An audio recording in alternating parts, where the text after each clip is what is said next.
మనీలాలో జరిగిన విశ్వసుందరి కిరీటాన్ని ఫ్రాన్స్కు చెందిన 23 ఏళ్ల ఇరిస్ మిథేనరీ గెలుచుకుంది. ఫిలిప్పీన్స్ వేదికగా నిర్వహించిన కార్యక్రమంలో 2016 మిస్ యూనివర్స్ కిరీటం వరించినట్లు తెలియగానే దంత విద్యను అభ్యసిస్తున్న మిథేనరీ ఆశ్చర్యంలో మునిగిపోయింది.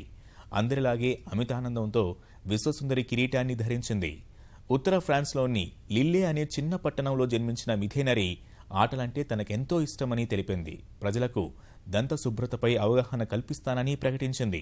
ఈ పోటీల్లో హైతీకి చెందిన రక్వెల్ పెలిస్నేర్ ద్వితీయ స్థానంలో నిలవగా కొలంబియాకు చెందిన ఆండ్రియా తోవర్ తృతీయ స్థానంలో నిలిచింది.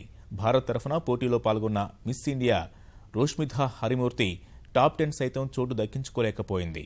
ఈ పోటీల్లో 86 మంది పాల్గొనగా మాజీ యూనివర్స్ భారత్కు చెందిన సుష్మితా సేన్ న్యాయ నిర్ణేతల్లో ఒకరిగా వ్యవహరించారు.